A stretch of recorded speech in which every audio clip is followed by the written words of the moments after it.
It's Cybersecurity Awareness Month, so we are going to be talking to a forensics expert. That's my award right there for, it says, the elimination of Osama Bin Laden. From chasing global threats to trying to deal with personal ones, Heather Barnhart from the SANS Institute has a great story, and we're really lucky to have her this week. People don't have to do a job or a forensic job to not fall victim to these threats that exist out there in the wild.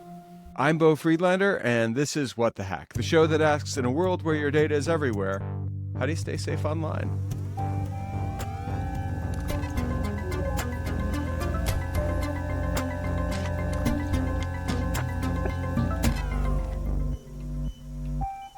Heather is the Digital Forensics and Incident Response Curriculum Lead and Head of Faculty at the SANS Institute. And if you don't know what the SANS Institute is, or if you don't know what it stands for, you're not alone. It's Sysadmin, Audit, Network, and Security. What does that mean? It means that they're in the business of keeping people safe online, basically.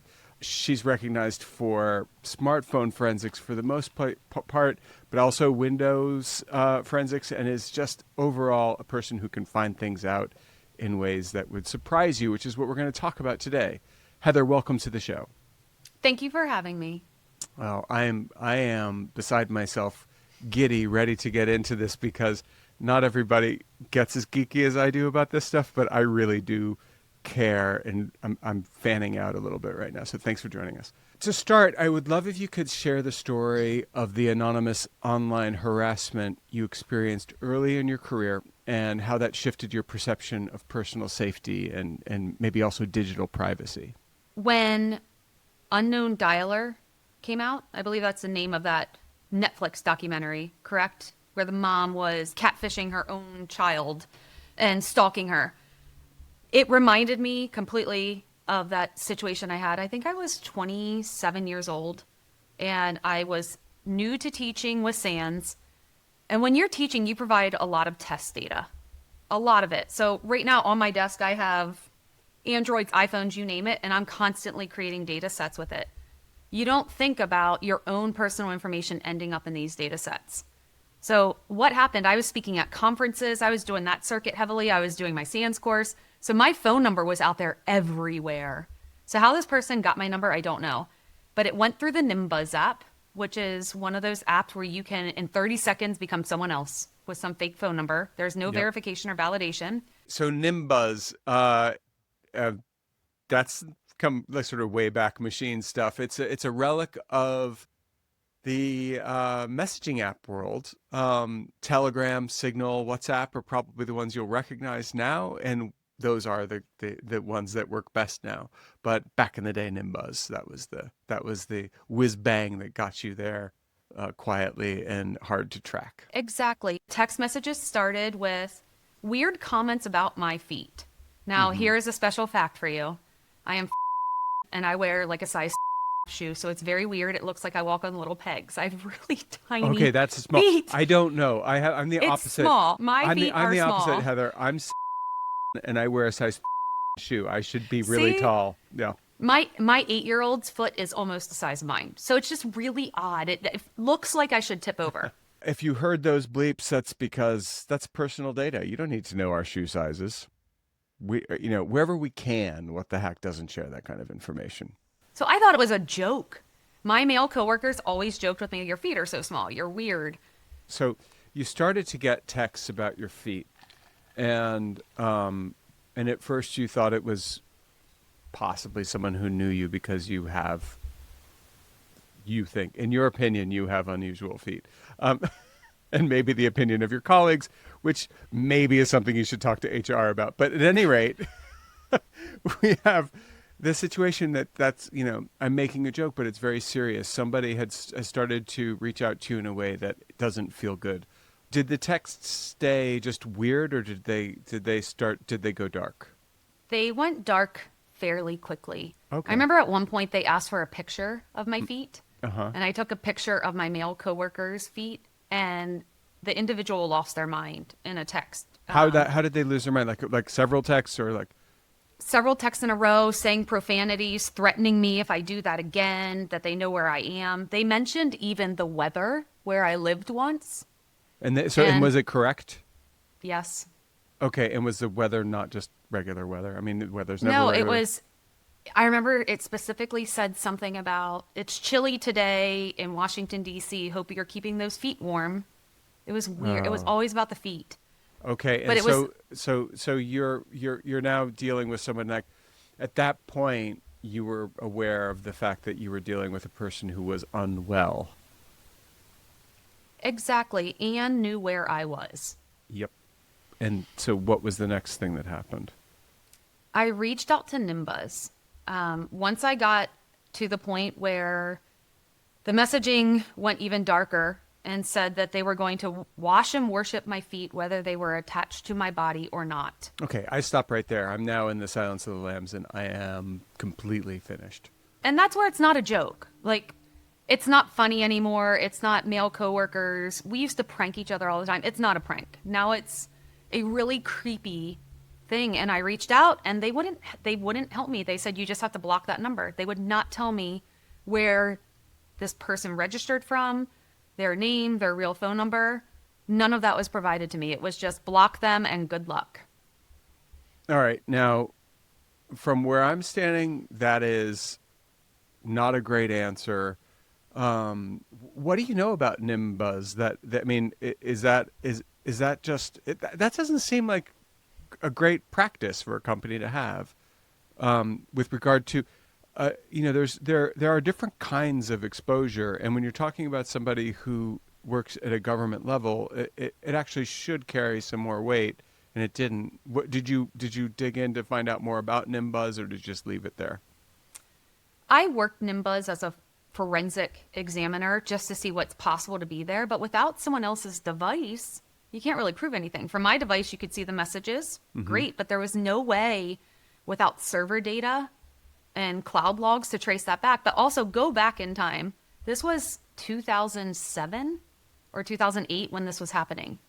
So if this happened today, very similar to that Netflix documentary with Pinger, you can trace it, and it is doable with a search warrant. But I didn't have a search warrant. It was just No, me and as the Nimbuzz victim. was like, no way, Exactly. not doing it, and which in their defense is probably the right answer on some level, but not because no crime has occurred, but there is a crime that's occurred. It's harassment. Harassment is a crime.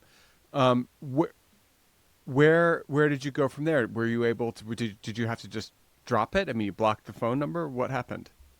I blocked the phone number and just hoped it wouldn't occur again. And in Nimbuzz's defense, like you just said, I feel like digital or electronic terrorism or whatever you want to call it, it didn't really exist then. It's not like it is now with online bullying of kids and all the sextortion and extortion things. It was different then. I feel like it was new and people weren't aware on what to do. And they had no idea who I was. I could be pretending to be you and say, I'm being victimized. Who is this person's number? But did that personal experience influence your work in any way? It absolutely did in me switching my messaging a little bit from this is just what I can recover when I do these cool jobs into this is how to protect yourself so people don't have to do a job or a forensic job on you. How to not fall victim to these threats that exist out there in the wild. So it gave you the victim side eye view of what it feels like to be targeted. Absolutely. Yeah, and I hate to use the word victim because target is almost better because, as a victim, it feels like you lack agency, and as a target, you can move, bob, and weave, and do things to evade the people who are targeting you. How'd you get started? What was your start in digital forensics? What initially, got you interested in? It's a really technical field, right? I mean, when you got started, I'm sure it was like majority female. No. Very funny. I was in the U.S. Air Force, and I was on the back of a C-130 flying to my drill weekend. You know, when they promised 1 weekend a month, 2 weeks in the summer, that's it. That was pre-9/11. That did not happen. Some guy came up to me and said, "Are you the forensic girl?" And I said, "I am the forensic girl," whatever that meant. I just needed a job. and he said, "Can you do computer forensics?" I did not even know what a hard drive was on the first day of work. But I knew federal rules of evidence. I knew how to write SOPs. I knew I was smart, that I could learn technical things. And I truly thought this would be a stepping stone to get me to Secret Service to be a latent fingerprint examiner. Really? And that was when I was 22 years old. And here I am, 23 years later, still doing this. So you thought of this as like a way into the Secret Service and in a very specialized area in the Special Service. So latent fingerprints, come on. And now we're talking about the stuff of movies where they're like, well, actually, there's a fingerprint on the eyeball. This is true. And fingerprints are boring. And I didn't realize that. I think so many people make that mistake in college. You're like, oh, yeah, forensic science sounds awesome. And I was one of the first 4 people in the United States to graduate with an undergrad in true forensic science. But it was latent fingerprints and bloodstain pattern analysis.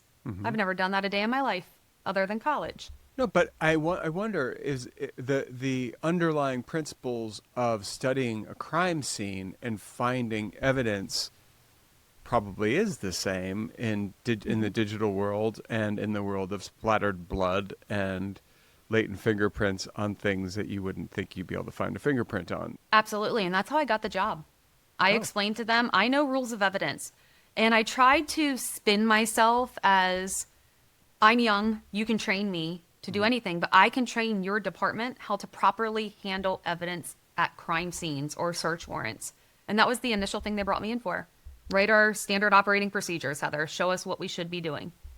So people may not know that Heather Barnhart's name should be a household name because she's worked on some really high-profile cases, including the analysis of Osama Bin Laden's digital media and the criminal investigation into Brian Kohberger, who was recently convicted for the murders of 4 University of Idaho students. The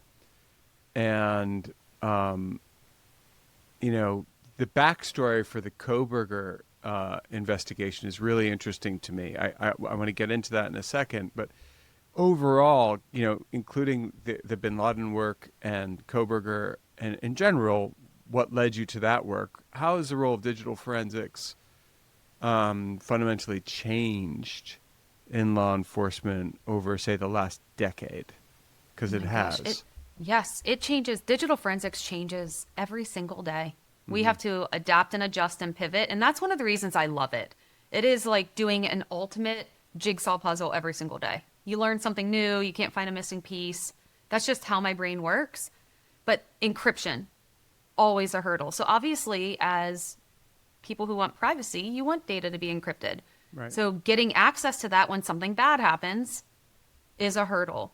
How data is stored, the amount of devices, like look at me right here. This is my primary device. This is another device. We are so tied to these devices. They are the digital witness to everything we do in our life. Yeah. Every single thing. You think about it, it's the most personal piece of evidence that can help solve crimes. So we need to understand the underlying matters. We need to understand where tools can help you, but also where tools could paint you into a corner. And that's where it can be tricky. Some people are like, I press buttons, the tool said this. Guess what? The tool doesn't know if it was syncing from somewhere else, if you created it, if it was randomly created by Apple or Google. A smart examiner who is trained has to decide that. And that's where I think a lot of the Karen Reed trial stuff got spun out of control with a timestamp because people don't understand the art of validation. Tell us about it.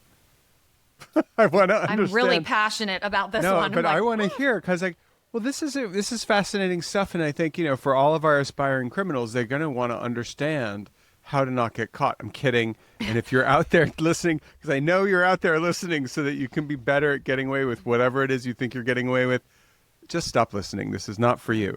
But that's what I used to say when I was eating too much chocolate. That's not for you. That's someone else's chocolate. Mm-hmm. So, but you're 100% right, though. Like, how did Brian Kohberger learn to delete all his stuff? Seriously, if you think about it, criminals are getting smarter at cleaning stuff up. Well, let's get into that because Brian Kohberger wasn't perfect, and that was a really interesting thing. Now, Brian Kohberger if you don't know, was a graduate student, also an aspiring murderer, who now is a real murderer. What he wanted to do was, as I understand it, he wanted to commit the perfect crime. He wanted to get away with this murder, the quadruple murder that he set out to do. And he, I mean, honestly, Heather, it looked to me like he just thought he didn't know what he didn't know. Exactly. And you know what? Olivia Gonsalves, during the victim statement, she said it perfectly when she looked him in the face and said, "You are not perfect. You think you are." His imperfections and how he left a huge gap in his data by trying to be perfect and clean it up. That gap didn't meet his normal pattern of life.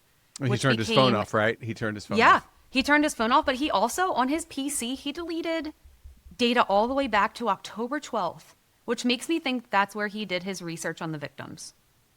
Now, I regularly delete my data.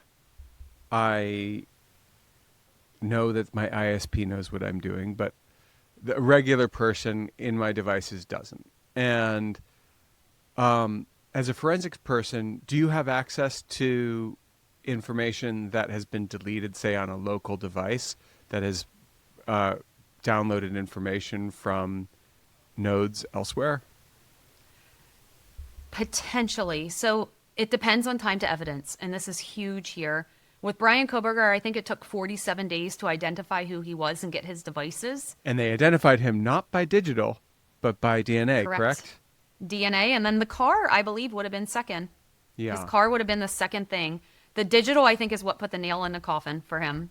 He left the sheath of his knife on the scene somewhere, which I don't understand to this day. Yeah, it was under Maddie's body, and that may be a little graphic for here. I think Xana interrupted him, and he had to rush to go deal with that situation, and left the sheath under Maddie's body. So that was a mistake, and that included some DNA evidence. Now, he was in the process of trying to possibly replace his car when he got caught, as I understand it. Now, the stain that he couldn't get out, actually, was not from the crime scene. It came from his devices. Can you talk about that? Absolutely. So your pattern of life, you delete things all the time. It would be more difficult for me to say, oh, this murder was committed of 4 kids, and suddenly there's deletion or your phone was turned off. Now, if you turned your phone off and did that, that would be interesting. So when we do digital forensics, we obviously have periods of time that are of interest. So right before the murder, right after. Sure. One of the first things we noticed was he turned his phone off about 2 hours before the murder. But he turned Wi-Fi off 2 days in advance. So he really wanted to remain undetected. And then turned the phone on right after. The only other time he turned his phone off would be the battery dying. And we only had a glimpse from June through the end of December when he was arrested. But in that period of time, 4 times total was his phone turned off. And I think at least 2, his battery died. When he turned his phone off the night of the murders, his phone was at 100% charge. Well, got a little sidebar here is, tell me about what maybe you don't know anything about it, but tell me about the kinds of temporary malware, adware that can exist on a smartphone that are not able to survive a hard reboot, restarting the phone, but will actually sit on the phone as long as you don't reboot it. Ransomware is a huge one. So most things that are used to extort you are just sitting right there in memory. As soon as you reboot, it goes away. But then you have to be concerned about how did it get there to begin with. So Sure. there's some kind of vulnerability that allowed it in. Now, restarting your phone is also different than powering it off for a long period of time. Tell me So about if you're trying to, let's say I get a weird pop-up. I'm like, oh, I'm uncomfortable. I reboot my phone. I immediately turn it right back on. So you would see, and you could timeline and say, all right, this was running in the background. The user clearly didn't like it. They rebooted their device. It powered back on. Heather went on her way. But if I turn my phone off for 4 hours and 4 kids are killed during that time, and there's data that the FBI analyzed that puts you pinging cell towers and doing other things, it's not looking so good. No, it's not. And then you have DNA, and then you have your vehicle caught on the camera too. So there's a lot of things that really pinpoint it all. So I we think the had- digital we- evidence proves the intent. Yeah, so we had the phone blackout, and then you had the post-murder behavior, which involved him doing all kinds of searches that seemed to point to him, talked to his mom for a long time on the phone, multiple times. But then you also were able to see that he was fascinated with serial killers who did something similar, right? He talked to his mom for hours every single day. That is Normal? actually a normal behavior, which is weird. Yes, every morning, every night, hours and hours and hours. And that struck you as strange. I can see how that would be the case. But was that part of the post-murder behavior that you guys were looking at or not? Initially, it drew our attention that he reached out to, as he called his mom mother and his father father. So he didn't call him mom and dad, it was mother and father. Always. Within hours of the murder, he talked to his mom for about an hour and a half. And we found out from other investigators that were working it, I believe the FBI, that he was back at the scene of the crime while on the phone with his mom. There was another thing that we saw where I initially thought he was deleting text messages because it just looked like a gap in a conversation. Imagine you and I talking right now and I send you a text with a link. You would think that it's all through text, but we realized very quickly that he was on the phone with his mom and she sent him a text about Xana's dad making a comment that she fought the murderer. So there were conversations that he had with his mom about the murderer. I know on 2020 and other interviews, they wanted to know if I thought that his mom knew. I have no idea. I can make every assumption on the planet, but there's so many people out there that already do that on social media that I don't think they need my opinion too. Okay, so tell me about the serial killers, Heather. Actually, one time before the murders, he was researching serial killers in general. The Gainesville co-ed killer was one that was of particular interest to him. Danny, I don't know if it's Danny Rolling or Danny Rawling. I guess it just depends on how you pronounce his last name. But that was one of particular interest who also murdered with a K-bar knife. It was very similar in Gainesville, Florida. After the murders, he became particularly obsessed on his online history. So Christmas night, imagine it's Christmas, you're going to bed, relaxing after the holiday. He laid in bed and looked at serial killers, one after the other. So there is some website that you can go out to and learn where serial killers grew up, who their first victims were. Did they ever harm their pets? Why did they do it? Were they abused as children? So it's bios after bio after bio. And he was where trying made to a psych mistake. himself up or something? I don't know. It's like bedtime reading. I don't know if it relaxed him or how his brain worked, but he would click, instead of just viewing it, every time he viewed it on his Android, it downloaded. And I think when he cleared all his history, he assumed it would go away, and it didn't because it was in a downloads directory hidden from him on his Android.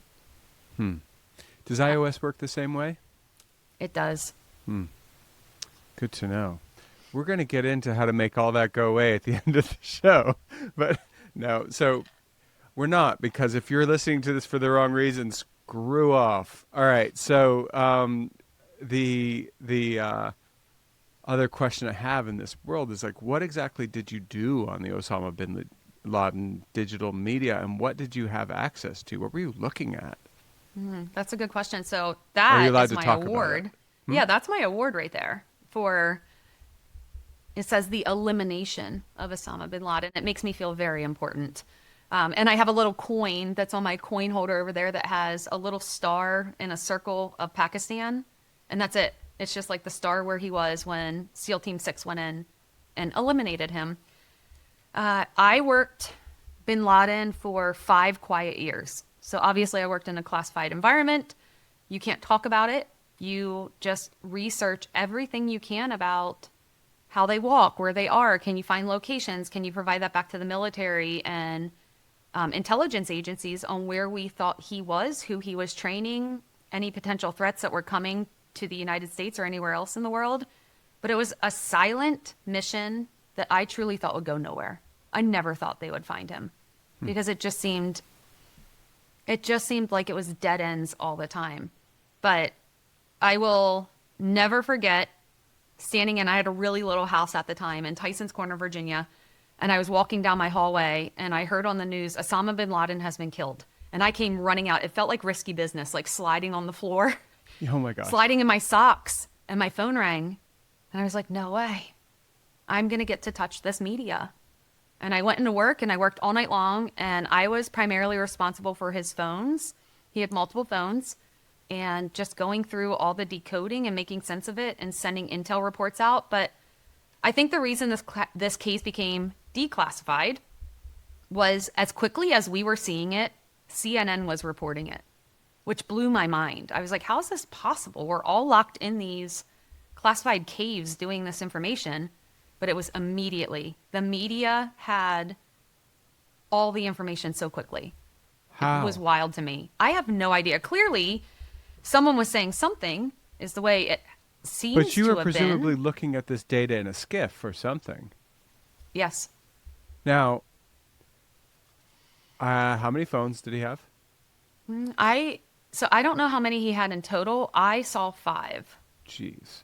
And all Android or everything? You ready for this? Yeah. Nokia. Of course. Scandinavia to the rescue. And flip phones or smartphones? Not smartphones, but not flip phones either. They were like the little bricks, the little block phones. Got you. Final question on the Osama bin Laden phones. Were there any really average, everyday messages like, don't forget to pick up eggs? Yes, but I couldn't really read them because I don't know Farsi or Urdu. Okay. So we had translation, but normal behavior, medical stuff. He was sick. He had a lot of wives. So it wasn't just all, you would hope like it's like, oh, it's all the bad things he's going to do. And that's the hard part, is sifting through noise and seeing what is normal, what is not, and what do these things mean? But normal behavior too. But so the noise, it's the same thing with Brian Kohberger. You're looking for the parts that don't fit a pattern. And that's when something major happens.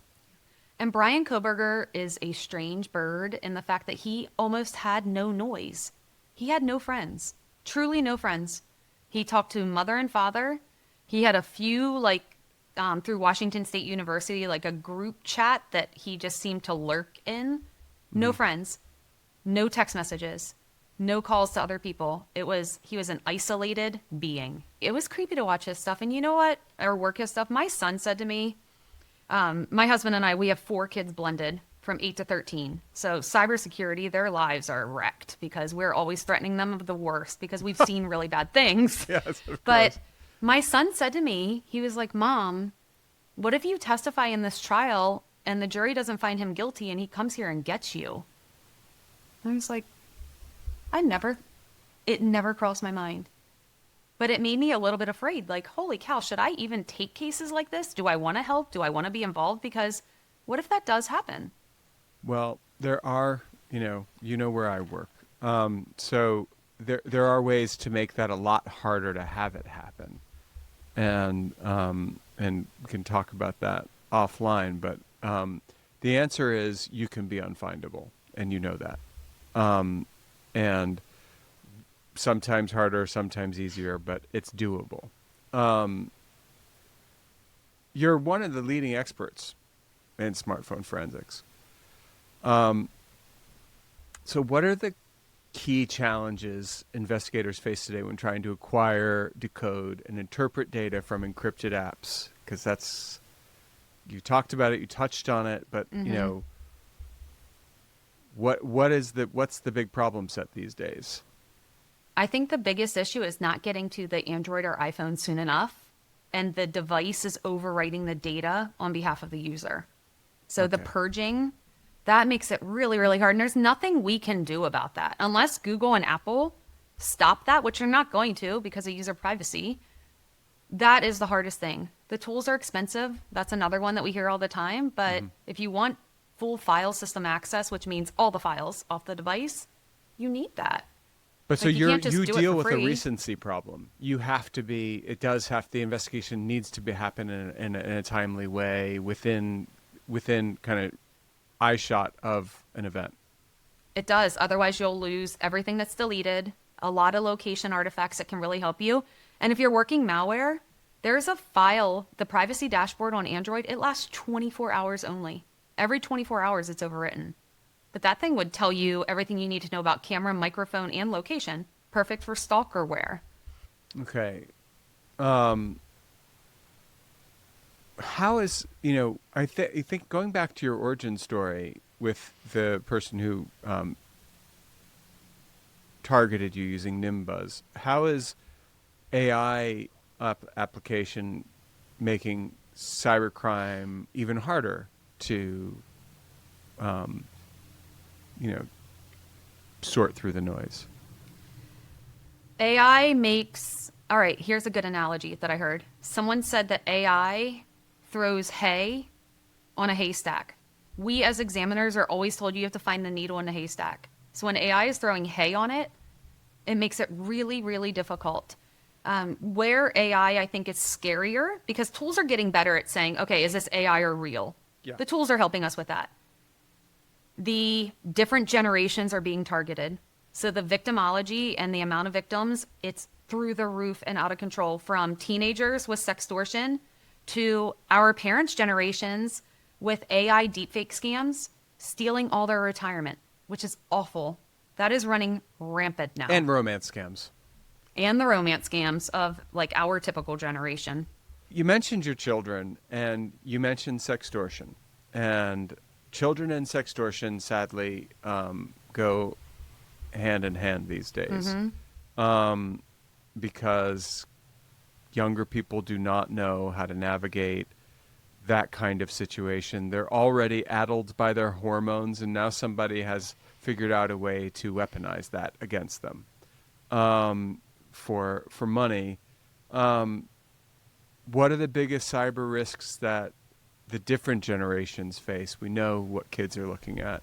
So Gen Z, we have a sense of that. Millennials, a little different. Gen X, we just don't answer anything. So I think we're safe, safer. It might be a little lonely. The romance scams might start kicking in there. So are there different approaches that each generation should take? It's Cybersecurity Awareness Month. So is there is it a generational thing, or are there some basics that are intergenerational? A little bit of both, but it is generation specific. So let's start with Gen X. Okay. We are the first to have to deal with this. We're the first with AI. We're the first with kids having smartphones and devices. Like growing up, my dad's worst fear was I'm going to kick him off the phone when I'm trying to log in with AOL, and I'm going to have a note where something poor was written in my backpack. So we have to learn how to deal with it ourselves, and then also educate our children and educate our parents on what's going on. At SANS, we have these tip sheets that were created to secure the generations. And you can go out to the website and you can grab them, but it has every single generation and things that they should be aware of.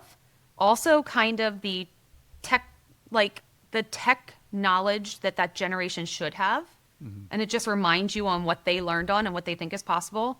But the greatest threat to the older generation, so if you think of parents, grandparents, it's AI deepfakes targeted towards stealing retirement. That is the biggest one.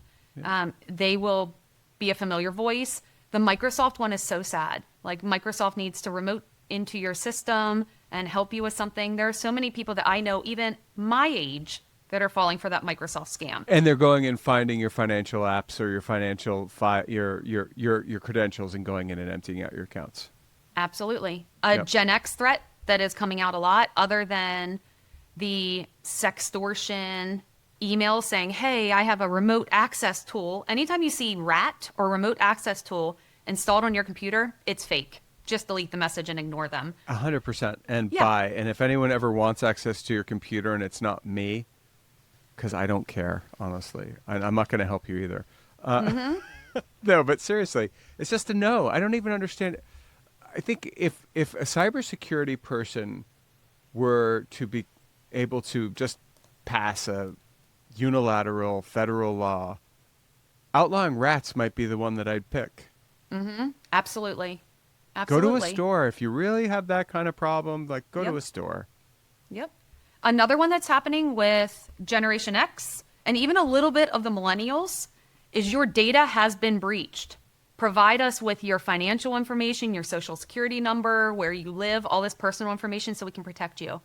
And you've never been a part of a breach, but you just gave all your sensitive information to a stranger. It's terrible.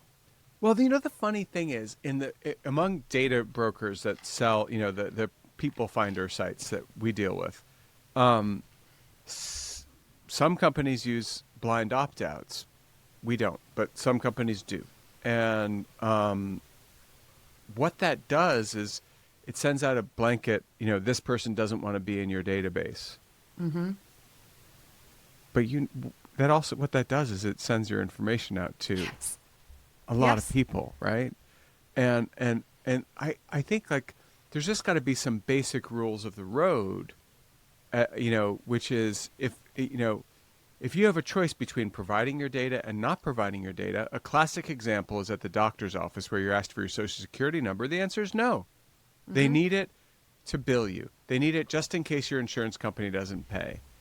Let them chase the money. The answer is no. They can't legally make you give the social security number. And no has to be, one of the reasons why older adults are targeted successfully more than any other demographic is because they're polite.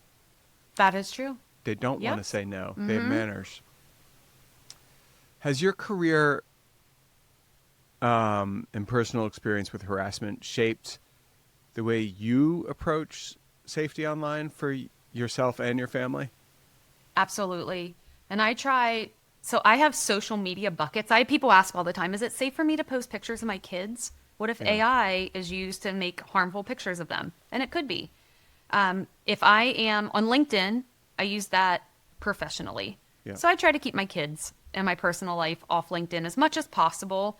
I sometimes like to humanize who I am and put things out there so people don't think I'm just some nerd sitting behind a keyboard all the time. Like I do have a life and I am a mom and I am a wife, but anything that's meta related, I control who my friends are. I'll do random checks, and it's actually cleansing to your soul to sit there and spot check and be like, who is this person? Bye. If you're not wishing them happy birthday, delete them. Seriously, if you see people, why are you still friends with that person? Delete them, because what if they got hacked and they're no longer that person? So if it's not someone you're constantly talking to, I recommend deleting them. But I try to control where I put any personal information out there. I don't let my kids share location at all, except with parents. That's it. You cannot share location with friends. There's no need. It's usually used for bullying. I tell my son all the time, I'm like, how we knew where we were in the 80s? You would see a pile of bikes outside someone's house. Go ride your bike. Go ride your bike. No phones in the bedroom is another huge one. It's the same rule. Like, think about it. As kids, you weren't allowed to have boys or girls and friends in your bedroom. You shouldn't be able to FaceTime in your bedroom. Nothing good happens after dark on phones or devices for kids. Take them away. Keep them out of their bedrooms. It's okay for them to be mad at you. Your job is to protect them. Because the second we give a device, threats are entering. Say it again. Nothing good ever happens after dark with a child and a device. Nothing. It's true. Even some adults, even our generation, you have a few drinks, you're bored, you're on your phone. That's when the romance scams creep in. That's where you get busy and you're multitasking, you're clicking stupid things. Yeah, and if you're Nothing and if good you're happens after dark. And if that doesn't resonate for you because you like having problems, but you like being healthy, blue light's bad for you. It makes your sleep suck. So just get off your devices anyway and get a projector, watch your TV on a screen. So it's true. Honestly, it's totally true. I have a projector, and we have shared. And and you may have noticed if you're listening that there were some bleeps in the beginning. Those bleeps were bleeping out Heather's shoe size, my shoe size, Heather's height, my height. And the reason we bleep those out is because I think a lot about social engineering. It's Cybersecurity Awareness Month. Social engineering is just being tricked online. And the more someone knows about you, the easier that is. And so if I say, hey, Heather, I know you wear a size shoe, and I have these wonderful, thick felt slippers that I just found online. I want to send them to you. What's your address? Now I know where her address is. Not cool. And Heather and I are now friends, but I bet you she doesn't know what my birthday is, and I'm not going to get anything through Facebook on my birthday, and that's fine. So what is a low-effort action people can take today to dramatically increase their digital security and resilience? Resilience is different from security, right? Can I give three things? Can I give three things? Yeah. Okay, item 1, log into your Google account and check how many devices have access to your Gmail and Google Cloud. It's so easy. You log into google.com, click on your devices, delete the ones that shouldn't be there. Old phones, old child devices, get rid of them. Delete it. It's better to delete everything and re-add. Do that, I would say, twice a year. The next thing, if you use third-party apps for social media, which we all do, set multi-factor authentication. It's one flip of a button. It can save someone hacking you. Very easy. And then third one, I actually got this from a reporter when I was doing one of my interviews, have an AI deep fake password. So if you get a call right now and I'm like, help me, someone has me kidnapped, and it sounds like my voice because AI can be trained on my voice, and you're like, oh no, I'm actually going to send $300, so you release my friend, what's the passcode? Phenomenal advice. In my family, we also just have a safe word in general. And that means someone calls me up from my family and says, I have a problem. I say, what's the safe word? It's like the 80s. I had a password if someone wanted to pick me up from dance class and drive me home. It's just like that. It's the same old thing because it's the same old story because it's the same old human race. Yep. Maybe we should add a fourth. Don't talk to strangers online. Everyone's a stranger. Unless you can pick up the phone and meet them in person, everyone is a stranger. Don't do it. I'm going to do one better. Imagine the scariest person, whatever scares you the most. Imagine that person, and now every time you get a text from a number you don't recognize, that's who it is. For me, it's Michael Myers from Halloween. Oh, man. It is Cybersecurity Awareness Month. It does fall in October. All right. Is there anything that I left out that we want to make sure folks understand as we trundle through Cybersecurity Awareness Month? I have the best job. I think I have the best job on the planet. Anyone that's trying to pivot careers, or if you're younger and you're like, I wonder where my life should take me, do digital forensics. It is amazing. It's fun. It keeps your brain sharp. I love that that's the thing you left out. I love my job too. I do. I love it. Heather Barnhart, thank you so much for joining us. I really enjoyed talking to you. Thank you so much for having me. Okay, so now it's time for our tinfoil swan, our paranoid takeaway to keep you safe on and offline. The tinfoil swan this week could not be simpler, and it's not because I think you're a criminal. Here it is. Turn your phone off. Turn your phone off when you do things that you do every day. And leave it off for 5 minutes on either end, or 10, or 15, or whatever. You don't need your phone all the time. Here's the deal. Have you ever turned on your phone and it says you're ready to go to Pilates or yoga or, sorry, I'm giving you a beat on me. I don't do either of those things actually, but it's time to go fishing, Beau. Whatever it is.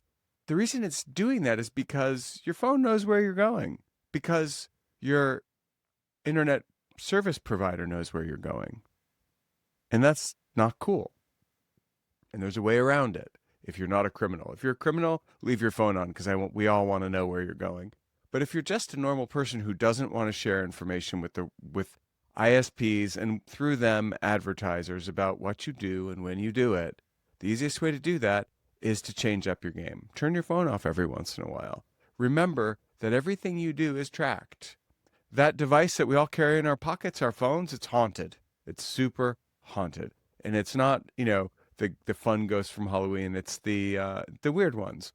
that retarget us on Black Friday and Cyber Monday and haunt Christmas all the way through. They are the ghosts of Christmas. Buy me, buy this, buy this, buy this now. So turn off your phone from time to time. Do it as part of your cyber hygiene, because the less people and companies know about you, in theory, the better. Thanks for listening, and we'll see you next week.